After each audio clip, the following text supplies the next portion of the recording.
Hello mga Mima! For today's ganap nga, today is another day kaya samahan ninyo nga akong magkape. Bago ko nga simulan ng kwento mga Mima, magkape nga muna tayo ng matapang. Nakaya ka nga niyang ipaglaban. Charis! Hugot yarn!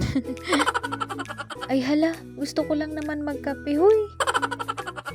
Nung naubos na nga yung kape ko mga Mima, sinuklehan ko nga muna yung buhok ko bago nga maligo. Kung napapansin nyo nga dyan mga Mima na may puti-puti nga yung pisngi ko, nilagay ko nga yan kagabi dahil binabad ko nga sa pimples ko. Alam nyo naman mga Mima, mahal na mahal ako ng pimples ko. At habang nag-aasikaso nga ako, nakaabang na nga sa akin mga Mima yung papi ko. Nagpapakarga nga siya dyan ng mga oras na yan dahil naaamoy niya nga na aalis na naman ako. Ganyan na ganyan nga yan siya mga Mima kapag alam niyang nag-aasikaso ako, nakatingin at nakatitig nga lang yan sa akin. Kinakausap ko nga siya dyan dahil hindi nga siya umaalis sa pwesto niya hanggat hindi nga ako umaalis. Sabi ko nga sa kanya ay hindi nga siya pwedeng sumama sa trabaho ko kaya iiwan ko lang nga muna siya dito. Nagready na nga ako dyan ng pamasahe ko mga Mima dahil mahirap nga magdukot pag nasa tricycle na. Lalo na nga kung may mga bitbit nga ako. Nagpapasalamat po pala ako sa inyo mga Mima sa lahat po ng mga viewers ko. Dahil hindi ko naman din inaasahan araw-araw na pagbablog ko na may nanonood din pala sa akin kahit paano. At higit sa lahat nga mga Mima, malaking tulong sa akin yung mga nagpa-follow. Kaya sinisikap ko din talaga na kung ano nga yung mga videos ko today, ayun din nga yung i-upload ko. Kaya gabi nga ako nakakapag-upload mga Mima dahil gabi na rin nga ako nakakapag-edit. Medyo mahirap nga mga Mima sa part ng pag-edit pero kakayanin ko nga yan at pagsisikapan ko dahil ginusto ko nga ito. Lalo't higit sa lahat ay masaya naman din ako sa ginagawa ko. Mas pagsisikapan ko pa nga mga Mima lalo na nga ngayon na may mga ads na ako at subtitle. Matagal na nga akong meron nun mga Mima pero nag-stop nga nung nag-stop din ako sa pagbablog.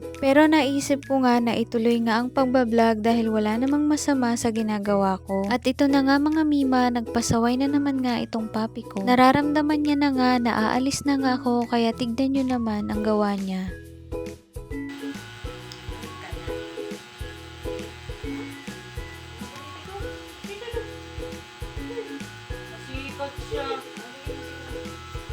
At paglabas ko nga ng bahay, tignan nyo naman yung reaksyon ng mukha niya. Awang-awa nga ako sa kanya pero kailangan ko nga siyang iiwan. At sa sobrang lungkot niya nga, nag-walkout na nga lang siya. After lunch nga, tignan nyo naman yung sikat ng araw today. Sobrang init nga kaya nga akala ko uulan nga ng hapon. Pinatay ko nga dyan yung ilaw namin mga Mima dahil nasisilaw nga ako. Kaya kung titignan nyo nga dyan ay medyo madilim. Sumasakit kasi yung ulo ko at mata ko nga kapag sobrang liwanag nga. Wala naman din kaming pasyente kaya pinatay ko na lang muna yung ilaw. Pero binubuksan ko din naman yan kapag meron nga kaming pasyente. Yan nga palang Crocs na gamit ko mga Mima na order ko nga lang pala yan sa Shopee. Sa halagang 209 nga lang may magagamit ka ng makapal at maganda. Kaya kapag umulan nga hindi nga yan naaabot ng tubig. Pakiramdam ko nga matangkad nga ako tignan kapag ito nga ang gamit ko. Pero yung totoo at katotohanan, huy, hindi ka talaga matangkad day.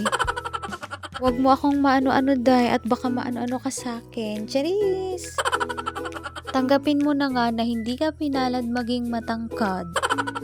Hay nako, maubos na lang siguro yung Star Margarine at pampatangkad na iinumin ko, hindi ka pa din tatangkad. Kinagabihan nga mga Mima, ako na nga yung bumili ng ulam. Ako pa talaga yung nagluto. Charis lang, busy kasi yung mga person dito kaya ako na nga, sige na, ako na eh. Ang lulutuin ko nga mga Mima, tinola at adobong manok. Hinati ko nga lang yung 1 kilo dahil hindi naman mauubos yung tinola. Syempre, bago ang lahat, ihahanda nga natin yung mga ingredients natin. Ay hala, promise, hindi ako galit dyan. Hindi talaga, huy. Hindi talaga. Masaya pa nga ako dyan kaya nga masarap yung luto ko. Charis. Pero totoo yun mga Mima, masarap talaga ako magluto. O siya, sige, samahan nyo na lang ako magluto ng mabusog nga kayo sa nakikita at niluluto ko. Nilagyan ko na nga yan ng sabaw at pakukuluin ko na lang para nga lumambot. At habang hinihintay ko nga na kumulo yung niluluto ko, kumuha muna ako sa labas ng dahong sili. Paborito ko kasing lagyan yung tinola ng dahong sili dahil malinamnam at masarap nga. At finally, luto na nga po yung ulam namin today. Ready to eat na nga ang Inday Mima nyo, kaya tara mga Mima, samahan ninyo kaming humigop ng mainit na sabaw at masarap. At ito na nga mga Mima, pagkakataon ko ngang paghugasin yung kapatid kong ito dahil hindi talaga siya naguhugas lagi. Kaya sasamantalahin ko na nga ito habang sinisipag pa nga. Yun lang muna mga Mima. Thank you for watching. Mwah!